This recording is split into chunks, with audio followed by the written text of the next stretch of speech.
Ma présentation sera un peu un condensé d'un certain nombre de papiers, mais quand même, ça va suivre une logique. C'est d'expliquer d'une manière générale comment est-ce que j'utilise le séquençage de génome entier, le whole genome sequencing, à la fois à partir de la plateforme de Illumina, qui est le short read, et aussi de Nanopore, pour la plupart des questions qui ont trait au One Health.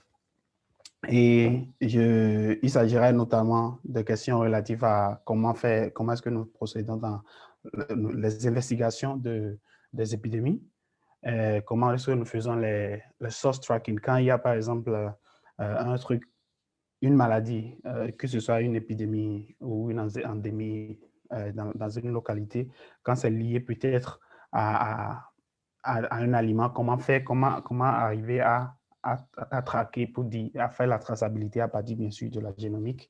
Un peu aussi, notamment du domaine revenant à l'environnement. Je travaille beaucoup sur des échantillons qui viennent essentiellement de produits de pêche, tout ce qui est, pas de pêche, mais je vais dire seulement le milieu aquatique de manière générale. Et on utilise également la génomique pour vérifier les marqueurs d'adaptation pour, par exemple, contrôler si un agent pathogène a un tropisme spécifique à l'environnement aquatique ou pas. Et aussi, je vais parler également un peu de résistance aux antimicrobiens. Donc, ce sera un petit mélange, mais je vais essayer d'aller un peu rapidement pour ne pas ennuyer tout le monde. Donc, je vais commencer par ce premier papier, par exemple, que j'avais publié lors de mon doctorat.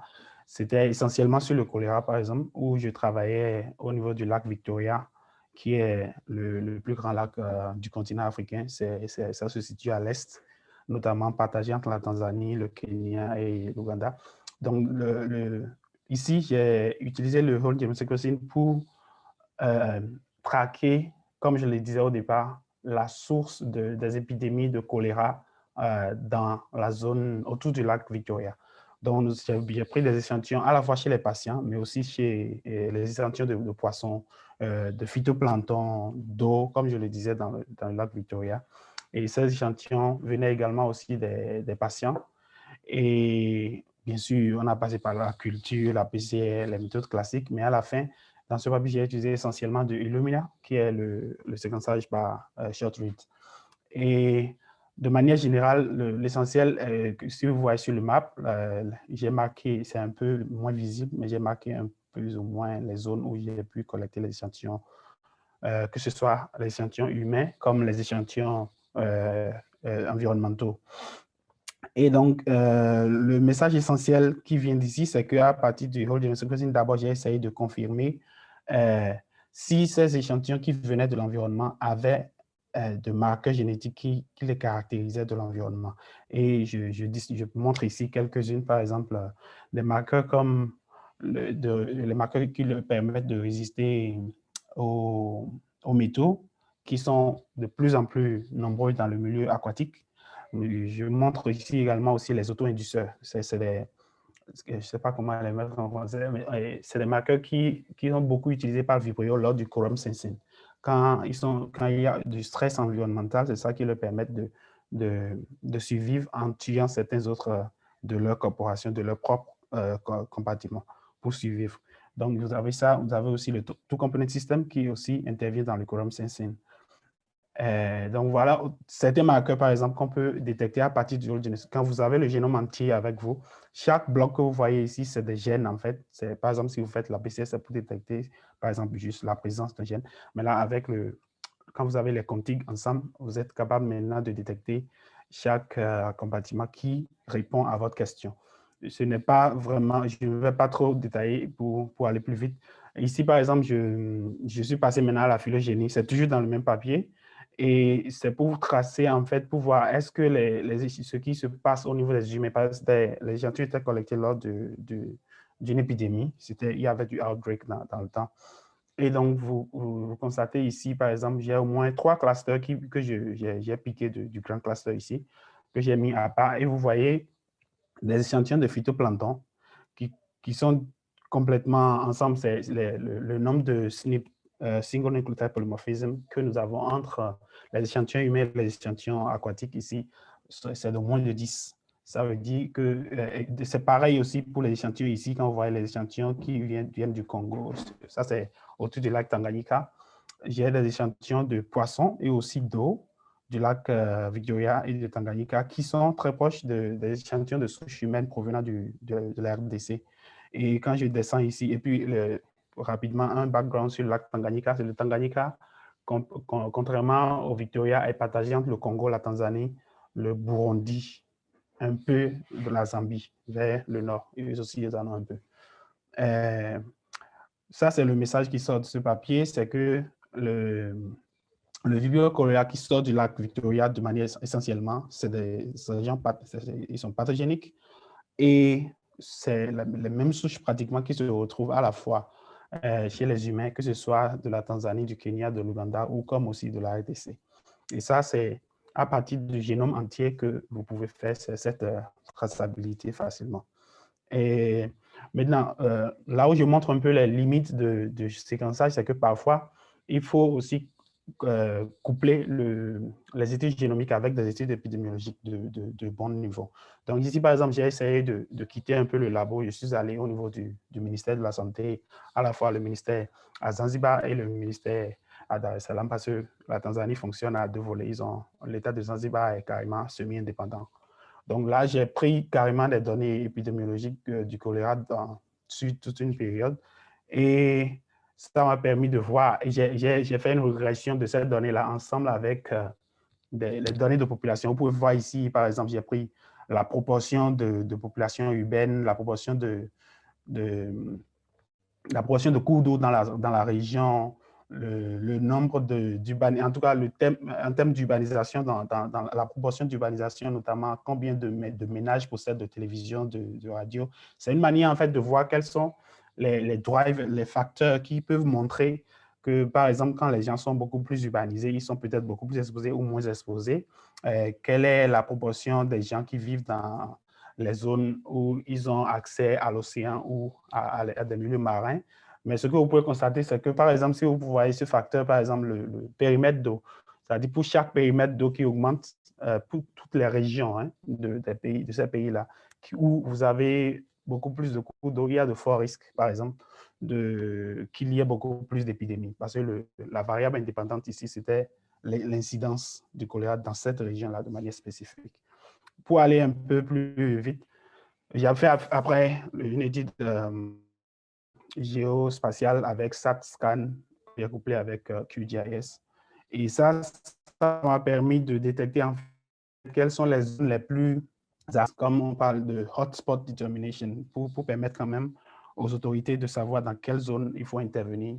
Si vous voulez vraiment, parce qu'il est difficile de dire aux autorités, vous êtes à risque, mais il est plus facile de leur dire exactement quelles sont les zones où nous pouvons agir et pour avoir un certain nombre de résultats. Et avec SAT-SCAN, quand vous faites, ça c'est une régression avec Poisson et couplé bien sûr avec le QGIS. Et ça m'a localisé de manière spécifique. Vous voyez d'abord la zone centrale, qui était la zone où, par exemple, les populations qui vivent dans cette zone ont un risque plus élevé. Par exemple, le risk ratio ici, le relative risque est 2,8, c'est-à-dire si le risque de contracter le choléra est de X%, c'est que ceux qui vivent dans cette zone sont à pratiquement 3 fois X, à plus de risque de contracter la maladie. Et c'est pareil pour ceux qui vivent dans cette zone-là. Ça, c'est la zone qui est proche du lac Victoria. Ça, c'est la zone qui est proche du lac Tanganyika. Et ici, c'est la zone qui est proche du lac, comment on appelle ceci encore? C'est le Mvuvi, c'est proche du Malawi. Donc, plus vous êtes rapproché soit du milieu urbain où il y a beaucoup plus de mouvements humains, ou bien quand vous êtes proche des milieux aquatiques, vous avez plus de risques. Et ceci sera après confirmé encore par whole genome sequencing quand je retourne dans ce papier, par exemple. C'est un autre papier que j'avais publié dans PLOS, où j'ai pris maintenant, cette fois-ci, j'ai laissé les données épidémiologiques, mais j'ai pris tout ce qui est échantillon de choléra que nous avons pris, la Tanzanie spécifiquement a connu depuis 1993 jusqu'à 2017. Et cette étude me montre, avec bien sûr les échantillons environnementaux que j'avais publiés dans l'autre étude, quand je les mélange ici, ce que j'ai, c'est que Nous observons également trois clusters. Le premier, c'est l'ancien cluster qui montre le Vibrio qui sévissait jusqu'au début, avant les années 2000. C'était ce que nous appelons le T5. Et puis après, nous avons le deuxième cluster ici, le Y que j'ai mis ici. Et là, vous voyez beaucoup plus une sorte de transmission régionale. Donc, à partir de ce papier, nous voyons quand même que quand il y a épidémie en RDC, c'est que le mois qui va suivre, il y aura certainement épidémie aussi au Kenya et progressivement en Tanzanie, en Ouganda. Et c'est essentiellement les mêmes lignées qui causent ces épidémies-là.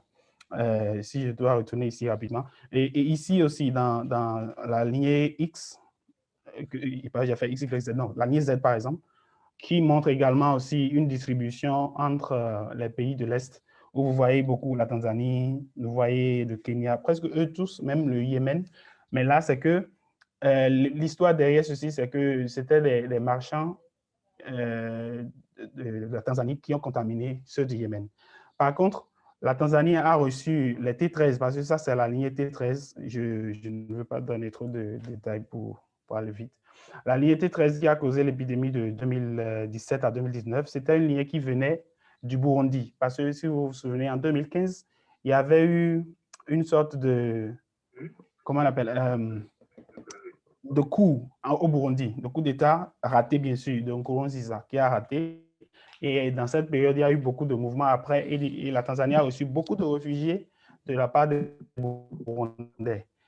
Et ces réfugiés-là, quand ils sont venus, il y avait déjà les T13 là-bas, et ils sont venus avec ça. Et vous voyez aussi comment certains facteurs socio-économiques et sociopolitiques peuvent également affecter la vie des populations. Donc, parce que la Tanzanie, jusque-là, n'avait jamais connu une épidémie du T13. Et les T13, c'était des souches qui étaient beaucoup plus virulentes et aussi résistantes. La résistance, c'est quelque chose qui était rare chez les Vibrio. Ce n'est pas comme chez les E. coli et autres, mais quand même, c'est quelque chose qu'on a constaté. Et tout ça, c'est à partir, bien sûr, de la génomique et l'approche One Health qui nous permet quand même de communiquer avec toutes ces autorités et d'arriver à obtenir l'échantillon d'un peu partout ou à aller sur le terrain nous-mêmes.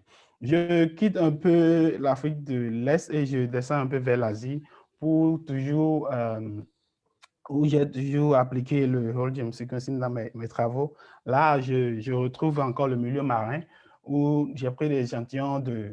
Bon, ça, échantillons, ce sont mes étudiants qui les ont amenés ici au labo. Des échantillons venant de poissons tilapia et des crevettes, notamment du Vietnam et de la Chine. Et ce qui a été trouvé, c'était du Salmonella veldriden. C'est ce que j'ai détecté à partir de 6 là. Ça, je montre une seule diapo sur ce papier.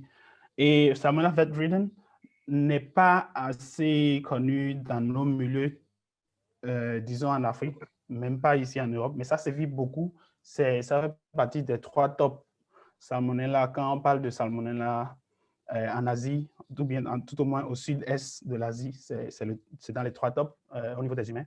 Et ça cause beaucoup de dégâts. Bizarrement, c'est une source qui est beaucoup plus connectée ou bien beaucoup plus chez les... Comment on appelle ça? Au niveau de seafood. Donc, on les retrouve beaucoup chez les poissons et aussi chez les crevettes, en tout cas dans le milieu marin. Donc, l'étude ici, c'était de voir dans le génome de Salmonella veldriden, en le comparant. Quand vous voyez ici, je les ai comparés, par exemple, à Salmonella Dublin, Salmonella enteritidis, Salmonella typhimurium, Polonium, choléra suisse. Puis ça, je les ai choisis pour voir si dans le génome de veldriden, il y avait quelque chose qui caractérisait ou bien qui pouvait expliquer que ce soit associé au milieu marin. Parce que ces autres salmonella, quand vous voyez Dublin, est beaucoup plus retrouvé chez les bovins. Enteritidis également, Typhimurium, et ça, bon, ils se vivent aussi chez les humains. Polonium, c'est beaucoup plus chez la volaille. Le choléra suisse, c'est chez le porc. Et Gallnerum aussi, c'est chez la volaille. Et Typhi aussi se retrouve chez les humains. Donc, chacun de ceux-ci a quelque chose spécifique à l'anthropisme. Et quand vous faites la comparaison de ce que j'appelle le genome wide comparison, c'est-à-dire vous comparez le génome entier de presque tous les 5 millions de nucléotides de Salmonella, et j'ai retrouvé des zones assez spécifiques à Salmonella veldriden que j'ai après amené au labo pour après faire le knockout pour sortir ces zones-là et puis les cultiver pour voir. Et il s'agit essentiellement des gènes. Quand vous voyez, c'est des portions qui entrent dans ce que j'appelle le gene essentiality.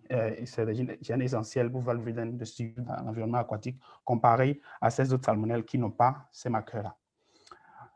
Après, avec toujours l'approche One Health et le genome sequencing, vous pouvez à la fois étudier beaucoup de choses. Cette fois-ci, ce n'est pas dans le cas de l'humain, mais aussi au niveau des animaux. Ça, par exemple, c'est un papier de mon étudiant qui a fini son master il y a 2 mois.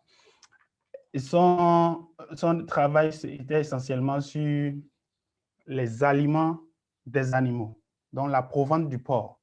On voulait voir en fait la source de contamination des porcs. Donc, parfois, nous croyons que c'est peut-être les humains qui apportent, il s'agit de règles de biosécurité et tout, mais souvent ce n'est pas ça. Parfois, c'est même la provenance que nous amenons dans la ferme qui peut être une source de contamination. Et à la grande surprise, dans toutes les gens que nous avons screen dans ces échantillons de provenance de porc, il ne s'agissait que de salmonella. Et de quelle salmonella? C'était salmonella Veth-Vreden encore. Et souvenez-vous, ces échantillons venaient de Vietnam. Et comme j'ai dit, au sud-est de l'Asie, salmonella Veth-Vreden est un des tops. Mais d'où est-ce que salmonella Veth-Vreden sort pour se retrouver alors dans la provenance de la nourriture du porc, quoi. Et c'est ça qu'à partir de la génomique, vous pouvez voir nos échantillons que j'ai mis en vert se retrouvent essentiellement dans une zone proche, c'est-à-dire avec des SNPs moins de 5, avec des échantillons essentiellement de poissons. Alors, comment est-ce que les échantillons le poisson contaminé par Veth-Vreden s'est retrouvé alors dans la provenance? Toujours avec le tracking, on a pu maintenant, on est retourné maintenant sur l'étiquetage de la provenance, là où ils ont acheté. Et puis vous voyez, je ne sais pas si je l'ai mis ici, vous voyez essentiellement que c'est des provances où ce qui a été utilisé dans la provence pour source de protéines, ça contenait de fish meal. Je ne sais pas comment on appelle ça, farine de poisson. Donc, la farine de poisson qui était utilisée pour faire la provence du porc contenait donc Salmonella Veth-Vreden, et c'est ça qui se retrouve au niveau de la provence et qui pourrait maintenant constituer un problème pour les porcs. Bon, mais jusque-là, on n'a pas encore de rapport de travaux sérieux qui montrent que Salmonella Veth-Vreden cause de problèmes chez les porcs. Mais pour le moment, voilà ce que le génome nous montre. Et à l'intérieur, j'ai fait après, donc ça, ce n'est pas assez important dans l'objectif que j'explique actuellement. C'était pour spécifier qu'est-ce qui marquait le Salmonella Veth-Vreden qu'on a retrouvé, parce qu'il y avait un ici qui s'est retrouvé complètement sur le Continental Island, et c'était parce que ça contenait un certain nombre de phages, les prophages à l'intérieur du génome de cette souche-là, notamment le Vibrio X29. Ça, c'est un prophage, et c'est un prophage qui est spécifique un prophage spécifique au génome de Vibrio qui s'est retrouvé dans le génome de Salmonella Veth-Vreden, ce qui explique davantage aussi leur attachement au milieu marin, et parce que Vibrio, si vous vous rappelez, c'est un truc qui se retrouve beaucoup plus dans le milieu aquatique. Je quitte là aussi, mais je reste toujours au Vietnam. Et cette fois-ci, toujours une étude One Health aussi a été publiée seulement hier. Hier matin, c'était dehors. Et cette fois-ci, c'est pour voir le flow de transfert de gènes de résistance aux antibiotiques entre les porcs et les gens qui travaillent sur les fermes de production. Parce que nous avons cette manière-là de facilement, je vais passer, voilà, j'ai mis ça ici. Généralement, nous disons que les animaux constituent une source primordiale de gènes de résistance pour les humains. Mais parfois, nous oublions que les humains peuvent aussi constituer une source de résistance chez les animaux.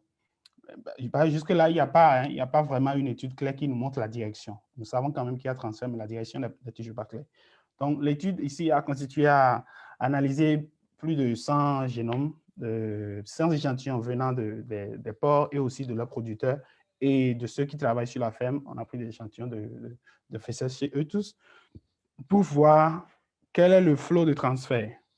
Est-ce que, pas forcément pour déterminer la direction, mais quand même pour vraiment documenter s'il y a du transfert de gènes entre ces deux populations-là. Et si oui, arriver à confirmer si ceci a eu lieu réellement, maintenant en situation de labo.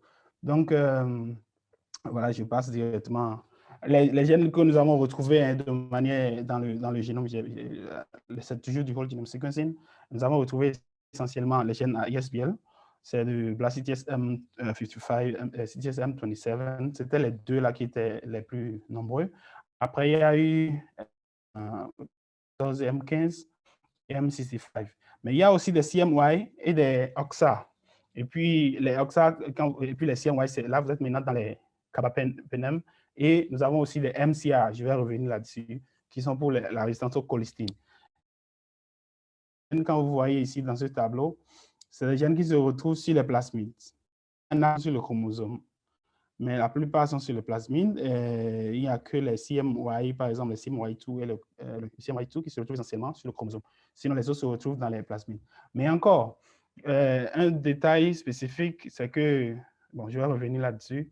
Quand je prends les deux gènes qui dominent cette étude, par exemple, c'est que parmi les ISBL gènes qui circulent dans les échantillons documentés, vous avez essentiellement le CMY55 qui je voulais montrer quelque chose là-dessus. Voilà. Vous voyez que c'est essentiellement sur le plasmide, mais ce n'est pas un seul type de plasmide. Vous avez au moins, j'ai retrouvé au moins 6 à 7 différents replicants de plasmide. Alors que pour le CTS M27, c'est un seul type de replicant, c'est le INC-F. Et le INC-F, vous savez, c'est un plasmide transférable, c'est du conjugative plasmide. Alors que ici, nous avons au niveau du CMY55, c'est de INC-F, mais INC et puis H, INC-N et autres. Maintenant, quelle est l'interprétation de ceci? Je vais essayer d'expliquer tout à l'heure. Quand nous prenons le 55, vous allez voir que ici, j'ai représenté le 55 dans au moins 6 échantillons. J'ai mis A, B, C, D jusqu'à F. Alors, quand vous voyez bien, le Blastitis M55, c'est toujours la même taille. Quand vous observez très bien, c'est toujours la même taille. Mais ça se retrouve entre deux transposons. Les insertion sequences qui se retrouvent upstream et downstream, c'est des insertion sequences de différentes tailles.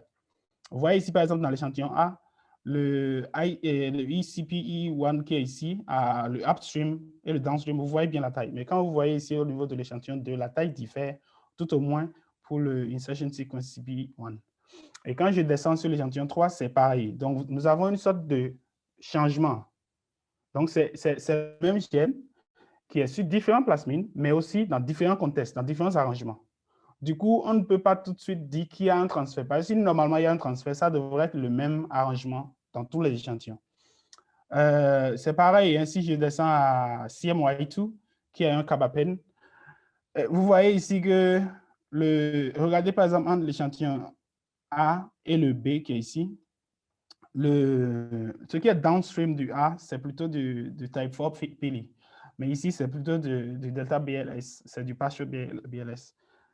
BLC, sorry. Et quand je passe au CMY14, nous avons aussi un certain nombre de changements de différenciation au niveau des transposases upstream et downstream.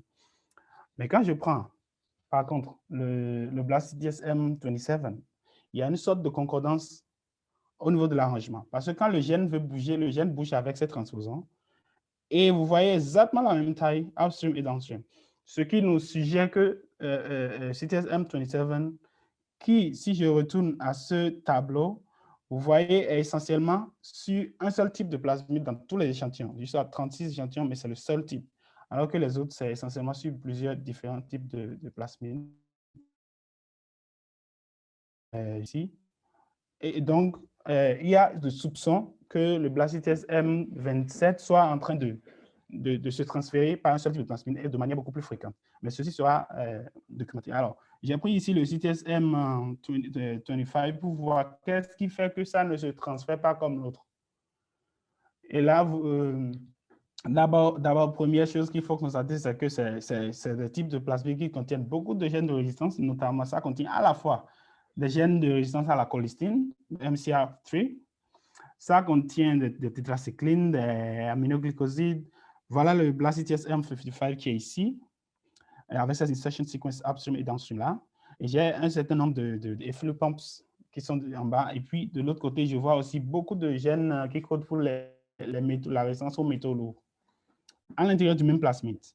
Mais en même temps, ce plasmide contient beaucoup d'éléments de transférabilité, ce qui fait qu'un plasmide puisse se transférer, il faut l'expression des gènes TRA. Mais les gènes TRA sont là. Qu'est-ce qu'il pouvait expliquer alors que ça ne se transfère pas?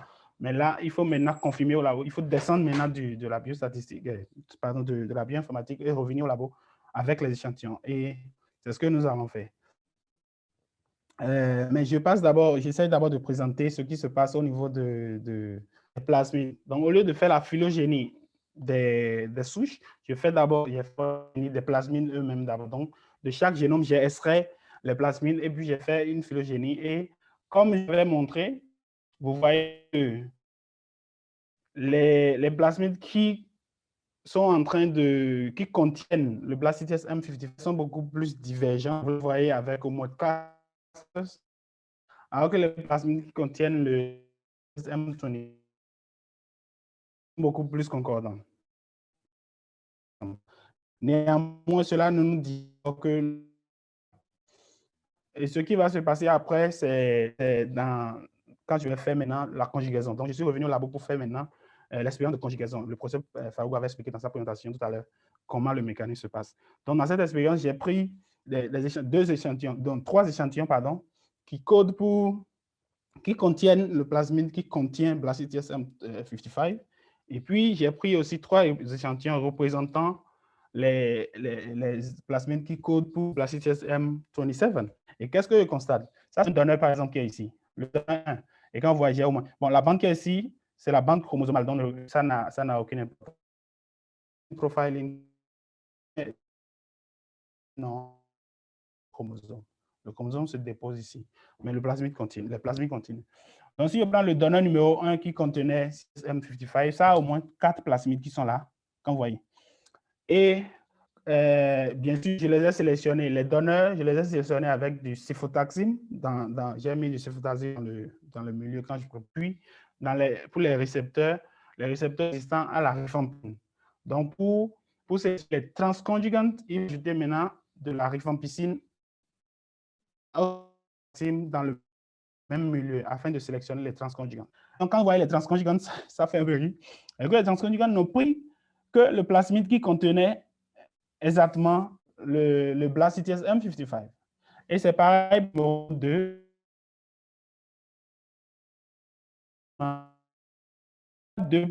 Mais c'est seulement le plasmide qui contenait le CTS M55 qui a été absorbé par les transconjugantes. Les transconjugantes sont là et puis là. Mais ici, on n'avait pas de plasmide, mais c'était le récepteur qui a été construit avec de la rifampicine pour être résistant à la rifampicine. Je montre ici le tableau de conjugation transfer frequency pour montrer la fréquence de conjugaison. Alors ici, je tiens les données après 6 heures. Les données sont là et ils sont sélectionnés sur le cefotaxime plates. Mais les transconjugantes, comme je disais, c'est eux qui vont nous montrer s'il y a vraiment eu de transfert. Parce que si un donneur qui était seulement résistant à la rifampicine retrouve être en même temps résistant à la cefotaxime, c'est que ça a eu le temps d'incorporer ce plasmide-là qui codait, c'est ce que vous avez vu sur le gel tout à l'heure, qui codait pour la cefotaxime et donc pour le Blastocyst. Et après, le conjugation transfer frequency ici, c'est de faire seulement le calcul du nombre de transconjugantes sur le plat, le nombre de donneurs, et vous avez le transfert. Donc ici, j'ai pu maintenant confirmer que à la fois les CTS M27 et les CTS M55 qui nous montraient au niveau génomique que ça manque, il n'y avait pas de cohérence du point de vue transfert, comparé par exemple au 27 qui pouvait se transférer facilement. Mais avec l'analyse, avec la conjugaison, on comprend carrément que les deux sont en train de se transmettre. Seulement que qu'est-ce qui pose alors le problème? Et c'est ça qui va se voir maintenant au niveau des souches. Je retourne maintenant au niveau des souches, je laisse les plasmides, je retourne au niveau des souches même. Et je vois qu'en fait, il s'agit des souches pour la plupart commensales. Donc, ce sont que des E. coli commensaux qui se retrouvent. Ce ne sont pas des E. coli, comment on dit, pathogéniques. Ils ne sont d'aucun pathotype. C'est essentiellement des commensaux qui ont quand même acquis de résistance. Donc, chacun, ce qui se passe, l'explication plausible qu'on peut donner ici, c'est que chaque souche est en train de développer une résistance de manière spontanée. Mais il y a quand même un transfert qui est en cours, il y a un transfert qui s'opère. Mais le transfert ne s'opère ni des humains vers les animaux, ni des animaux vers les humains, mais surtout, ça se passe plutôt entre espèces. Donc, c'est une souche qui transmet à l'autre, mais les souches restent ce qu'ils sont. Donc, ce qui fait que vous allez voir que les souches sont restées des commensaux ici. Bien sûr, tous les groupes que j'ai mis là, c'est pour montrer différents clusters. Les souches sont des commensales. Ce n'est pas que une souche se transmet de l'homme à l'animal ou de l'animal à l'homme. Les souches sont ce qu'elles sont, mais les souches transmettent quand même le plasmide. C'est ce qui se passe ici. Et bien sûr, il y a d'autres qui ont aussi fait des études pareilles. Ils aussi sont venus sur la conclusion que bien qu'il y ait des évidences qu'il y a un transfert qui se passe, il y a de fortes probabilités, ou bien il est difficile de dire que c'est un transfert qui se passe beaucoup, ou bien de manière fréquente sur les femmes que dans l'expérience. Parce qu'au labo, je fais cette expérience dans un milieu. Et là, c'est un milieu où je mélange et donneur et récipient. Et parfois, je le fais même sur filter paper. Mais cette fois-ci, nous sommes en milieu réel et le milieu réel nous montre que peut-être la transmission se passe, mais c'est beaucoup plus rare. Donc, parfois, je ne sais pas, dans la littérature, nous avons cette manière-là d'augmenter ou bien de faire peur aux gens au niveau du transfert, mais c'est un transfert qui se passe beaucoup plus au labo que dans la réalité. Pour conclure, pour finir, je vais descendre avec cette étude sur laquelle je suis actuellement et normalement, je finis la semaine prochaine si je finis les dernières expériences. Ici, c'est pour montrer, je retourne encore maintenant cette fois-ci en Afrique, pour montrer est-ce que les législations que nous avons en termes de food legislation, est-ce que parfois elles ne sont pas trop rigides? Pourquoi?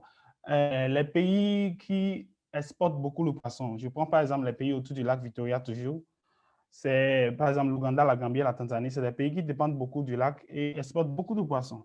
Et ces poissons sont envoyés dans l'Union européenne. Mais l'Union européenne a des réglementations pour acheter ces poissons-là.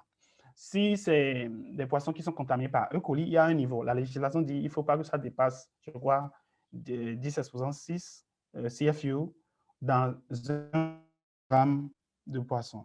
Par contre, quand c'est les salmonelles, on dit nada, pas de salmonelle du tout. Du point de vue, déjà au niveau genre, c'est-à-dire on met salmonella SPP, c'est ce que dit la législation. La législation ne dit même rien du point de manière spécifique à la souche. Mais nous savons tous que les salmonelles sont au moins plus de 200 espèces que nous avons, sous-espèces que nous avons, notamment dans Enterica.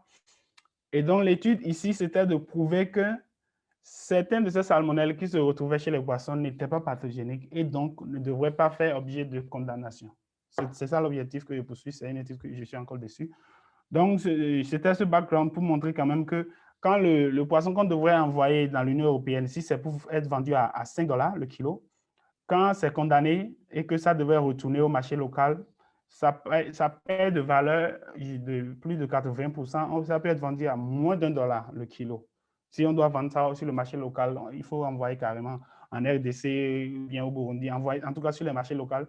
Ça coûte très, très moins cher et ce n'est pas bien pour l'économie de ces pays-là. Maintenant, comment faire ça? Il faut carrément aussi de génome sequencing comme d'habitude. Cette fois-ci, j'ai d'abord essayé de montrer est-ce que ces salmonelles, quelles sont ces salmonelles-là d'abord? Donc, c'était essentiellement de deux types. Il y avait le salmonella salame, 42A. Ça, c'est dans le non-Enterica subspecies. Et puis, nous avons le salmonella white cross, qui est du Enterica. Qu'est-ce qui va se passer quand j'ai essayé de les comparer au Flavobacterium, qui est une bactérie beaucoup plus aquatique? Il ne partageait rien d'aquatique avec Flavobacterium, si ce n'est bien sûr le cystine S, qui est un gène de barcode pour toutes les bactéries. Donc, du coup, déjà, c'est une indication que ce ne sont pas des bactéries aquatiques, ce sont des bactéries qui viennent d'ailleurs. Salmonella salame, par exemple, surtout, c'est une bactérie qui vient d'ailleurs, ce n'est pas une bactérie aquatique. Mais je vais aller plus loin pour confirmer cela. Je les compare maintenant à des vibrios. Les vibrios, c'est des bactéries aquatiques. Mais quand je les compare à des vibrios, quand vous voyez ici, par exemple, dans ce graphe, tout ce qui est rouge, c'est les salmonella et ce qui est gris, c'est le vibrio. Alors, quand vous voyez au niveau, par exemple, des quorum sensing, de cold shock, heat shock, tout ce qui est stress osmotique, résistance au stress dans l'environnement, vibrio, au moment où vibrio en a à 100%, les salmonella salamé n'en ont même pas du tout ici. Cold shock et heat shock, il y a. Et c'est pareil pour Waycross. Ça veut dire que déjà, ça confirme, je disais que dans le génome, déjà, on peut confirmer que ce ne sont pas des souches qui sont adaptées au milieu aquatique. Donc, ce ne sont pas des trucs aquatiques qui sont venus là. Maintenant, parlant de pathogénicité au niveau de Salmonella, pour vraiment confirmer la législation, il faut prouver que ce ne sont pas des agents pathogènes. Et la seule manière, ou bien la meilleure manière de confirmer cela, c'est de montrer qu'ils n'ont pas les gènes qui sont sur le SPI. Parce que ceux qui maîtrisent Salmonella savent que ce qui caractérise la virulence de Salmonella, c'est SPI1 et puis SPI2. Le SPI1 contient au moins 35 gènes, et ce sont ces gènes-là qui permettent à Salmonella de faire l'invasion de la cellule épithéliale de l'humain. Et une fois qu'il y a invasion, il faut le SPI2. Les gènes du SPI2 sont eux qui permettent maintenant à Salmonella de se repliquer à l'intérieur de la cellule. Donc, si ici, ce que je montre ici, là, les gènes du SPI1, quand on voit ici, c'est SPI1, ici, c'est SPI2. Et ça, c'est les translocated effectors. Alors, là, vous avez les vides, c'est que c'est des manques. Et le INV-H, par exemple, qui manque ici pour la plupart des salamés, mais qui est là pour certains white cross. Ça, le message clair qu'il faut tirer d'ici pour ne pas trop bavarder, c'est que il y a la plupart des gènes du SPI1, notamment les INV, qui interviennent beaucoup dans l'invasion de la cellule manquent dans ces souches-là. Mais quand nous passons aux translocated effectors, il y en a un peu. Donc, c'est un peu mitigé. Mais la comparaison, c'est qu'au niveau du salamé, il y a beaucoup plus de manque qu'au niveau de Waycross. Donc, Waycross pourrait être un peu plus pathogénique, ce qui se justifie aussi, bien sûr, parce que Waycross est du Enterica, alors que salamé n'est pas du tout Enterica subspecies. C'est dans le subspecies 2. Alors, une petite phylogénie de ces deux, j'ai essayé de les mélanger dans un pool de salmonelles de divers horizons, notamment, bien sûr, de diverses souches d'abord. Je les ai mélangés maintenant avec les Typhi, les Typhimurium et tout, et ce que je constate, c'est que tous mes salmonella Waycross et salamé se retrouvent carrément, ils ont leur propre clade en bas ici. Ça se diverge ici, c'est eux ici. Mais ne vous inquiétez pas, le vert, c'est pour indiquer la source, si ça vient d'un pays ou de l'autre. Et puis, vous avez la distribution spatiale que j'ai mis ici. La plupart de mes souches venaient d'ici, de la zone de l'Est, mais les souches que j'ai mis dans la comparaison venaient d'un peu partout dans le monde. Donc, j'essaie de faire une représentation un peu plus globale pour voir si je pouvais les localiser quelque part, mais ce n'est pas une question de... Ils ne se sont pas localisés, ils se sont géolocalisés carrément là d'où je les ai retrouvés. Et sur une période de... La présentation, là, je l'ai fait sur une période de carrément 30 ans. De 2018. La dernière source que j'ai eue, c'est de 2018. Alors, ça l'importance. Ce qui est important, je passe à l'intérieur de ce génome-là. Comme je disais, c'est l'importance du whole genome sequencing. À l'objectif de la présentation, c'est que nous pouvons voir maintenant à l'intérieur, quand je fais le pan-genome comparison, comme je l'avais fait au départ, une autre manière de le faire, ça me permet de voir. Ici, en haut, ici, j'ai tous mes salamés. Et en bas, j'ai le Waycross mélangé avec tous les autres. Donc, les Enterica se retrouvent ensemble et les non-Enterica se retrouvent ensemble. Mais ces non-Enterica, j'ai bien dans le corps génome qui est partagé par tous. Mais dans le accessory génome, j'ai un manque qu'il y a ici. La période, la zone que j'ai marquée par A, c'est du salamé, c'est spécifique au salamé et c'est manquant. Il y a quelque chose ici au niveau de B qui se retrouve seulement dans salamé, mais qui manque dans les Enterica. C'est quoi? De quoi s'agit-il? Je vais essayer de voir. Et quand j'ouvre à l'intérieur, je vois que la zone, quand vous retournez ici, la zone A, là, qui manquait à salamé, mais qui était présent dans les Enterica, c'est une zone qui code essentiellement pour des gènes du SPI1 et du SPI2. Donc, vous voyez, c'est des gènes de résistance, de pathogénicité du SPI1, notamment les translocators, les type 3 secretion system effectors. Donc, c'était essentiellement un blocus de gènes de pathogénicité qui manque ou bien qui manquait dans les salamés. Et plus loin, quand je prends la partie C, si vous rappelez encore, si je peux rapidement retourner, la partie B ou C, qui était spécifique au salamé, mais qui manquait dans les Enterica, quand je fais ça, c'est que je me retrouve avec deux régions essentiellement, qui code bien sûr pour les prophages. Et c'est ça ici. Vous avez la région numéro 1 ici, et la région numéro 2 ici. Et après, je fais encore un autre display de ça. Et en haut, la courbe ici, c'est le GC content. Vous allez voir que le GC content est un peu plus low, plus bas, pardon, quand c'est des prophages, quand c'est les régions de prophage. Donc, ce que vous avez ici, c'est essentiellement des prophages qui sont spécifiques à Salamé, mais qu'on ne retrouve pas chez les NTEK de manière générale. Après, ça ne suffit pas, comme je le disais, il faut toujours supporter les études de génomique avec les études biologiques. Donc, je suis retourné au labo, disons, les 3 dernières semaines, j'étais essentiellement en train de faire de la culture cellulaire et de l'infection des cellules. Donc, je travaille d'abord avec les lignes de cellules épithéliales. Donc, j'infectais les cellules avec du Salamé et aussi du Waycross. Mais en comparaison avec du Typhimurium, le Typhimurium qui est un salmonella que tout le monde connaît, un wild type, est un salmonella qui, normalement, peut faire l'invasion des cellules. Mais dans cette même comparaison, j'avais aussi un mutant. C'est un mutant de Salmonella typhimurium, mais qui manquait de INVH. C'est ça que j'ai en haut ici. Et donc, ce que je représente ici, c'est du ggplot mélangé. Et vous allez voir inoculum adhesion invasion. Au niveau de l'inoculum, par exemple, quand je commence l'inoculum avec 10 exposants 7 et plus, ou bien 10 exposants 8 au niveau des cellules, seulement près de 10 exposants 4 ont pu adhérer à la cellule épithéliale. Et après, quand on passe à l'invasion qui se passe 2 heures après, nous avons un nombre beaucoup plus similaire. Ici, c'est 3. Hein, à chaque fois, vous avez ces 3 réplicats pour chaque expérience. Ça a été répété 3 fois. Et chaque point représente 2 technical replicates. Donc, de manière globale, ce qu'on voit, c'est qu'il y a une sorte d'invasion qui se fait au niveau de Salamé. Mais quel est ce niveau-là comparé au wild type?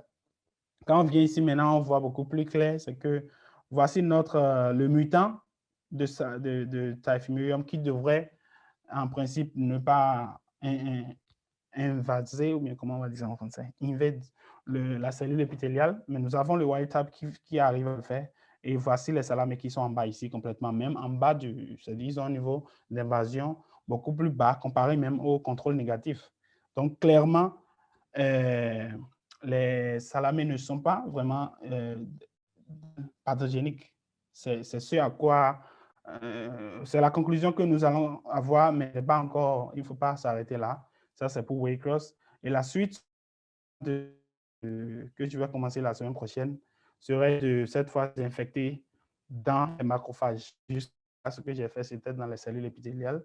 Je vais essayer de les infecter avec les macrophages pour voir s'ils vont pouvoir se répliquer à l'intérieur de la cellule.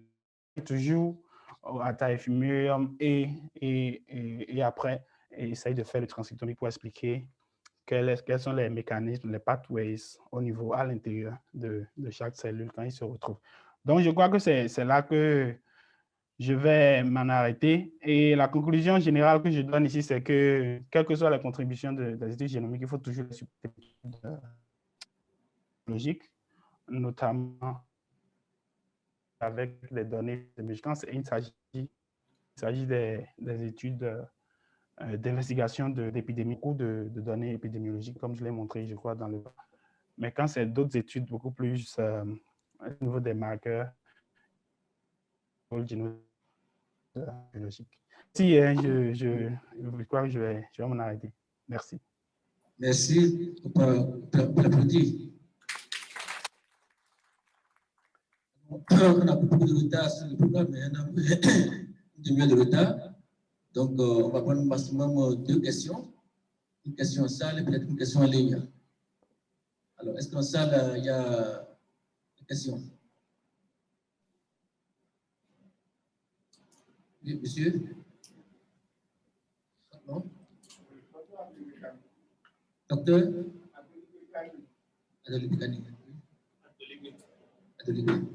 Alors, en ligne, est-ce qu'il y a des questions?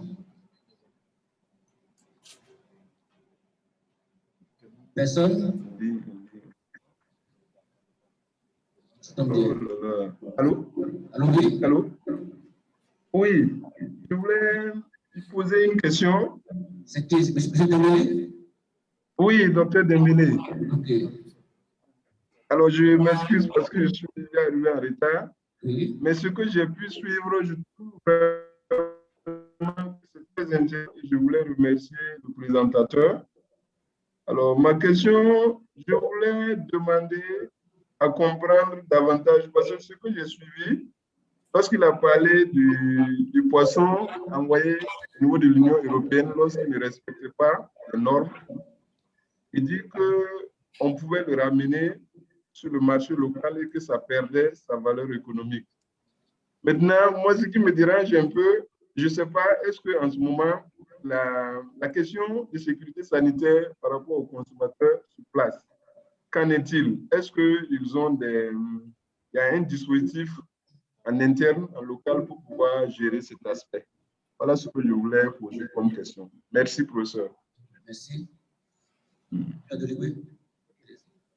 Merci, monsieur. C'est bon, je peux aller. D'accord. Je voudrais remercier le communicateur pour sa brillante communication.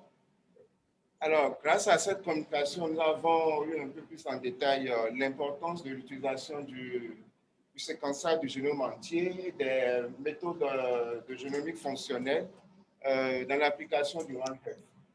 Alors, moi, je voudrais savoir, avec son expérience, est-ce qu'il pense que l'Afrique est prête pour l'adoption du séquençage du génome entier dans les études de One Health?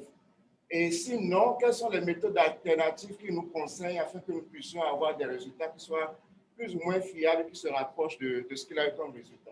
Merci. Alors, M. Oumadou, vous avez la parole. Oui. D'accord. D'abord, je me tenais à m'excuser. Je n'avais pas vu dans le chat que ma voix ne portait pas. Je venais de voir ça. J'espère quand même que vous avez pu écouter une partie. La première question, c'était de savoir quel est le dispositif local quand les trucs sont rejetés au niveau de l'exportation. C'est que la réalité, c'est qu'il n'y a pas de dispositif. Et c'est comme vous allez au lac Nokwe, à l'Ambacadère par exemple, vous achetez du poisson, que ce soit contaminé ou pas, vous prenez et vous préparez. Donc, c'est comme ça. Alors que quand c'est pour exporter, le Bénin aussi avait perdu la permission de pouvoir exporter les crevettes, je crois, depuis l'année 2000. Et ici, c'est qu'au niveau local, les gens essaient de prendre pour éviter. Mais quand même, nous parlons ici de marché de l'export, une filière qui contribue à plus de 30% au PIB des gens. Toute la machine est maintenant en branle pour qu'au moins à la fin, on puisse, au lieu de dire dans la législation que c'est Salmonella species qui est condamné, il faut plutôt spécifier que c'est les Salmonella enterica qui seront condamnés. Et quand c'est Salmonella, il faut permettre quand même à ces pays-là de prouver, au lieu de s'arrêter seulement au Excel de donner. La deuxième question qui est-ce que l'Afrique est prête pour le séquençage? Je dis oui. En cours, il y a plusieurs labos, disons, au niveau de centralisation qui sont en train de faire un bon travail dans tous les domaines, que ce soit animal ou humain. Donc, c'est là, ça existe. Par exemple, au Nigeria, à l'université de, comment on appelle, Ibadan, vous avez déjà du Illumina qui est là. J'ai des collègues du SACID, ceux qui sont dans le réseau SACID, qui utilisent beaucoup maintenant de mini-ion de nanopore. Et au Ghana, il y a aussi un centre de SEC Africa qui est là. Et ceux de l'Europe du Nord en Nord, ceux du Sud aussi sont là. Donc, le problème, je crois que c'est une histoire de scaling up et aussi de volonté. Et surtout, si je vais conclure, je vais dire c'est un problème de centralisation. Il faut éviter de travailler en silo, éviter de vouloir avoir un séquenceur par labo, parce que ici, dans mon département, ici, nous avons un seul Illumina pour tout le département. Et nous avons une seule plateforme de nanopore pour tout le département. Et il y a une personne qui est dessus et quand tu as tes trucs que tu utilises ou quand tu envoies tes échantillons et tu retournes contrôle, quand c'est pas bien, tu retournes ça au technicien. Donc, si on fait la centralisation, l'université d'Apple-Calavi peut avoir un seul Illumina ou une seule nanopore et fonctionner avec. On n'a pas besoin d'avoir des séquenceurs dans chaque labo. Voilà ma réponse.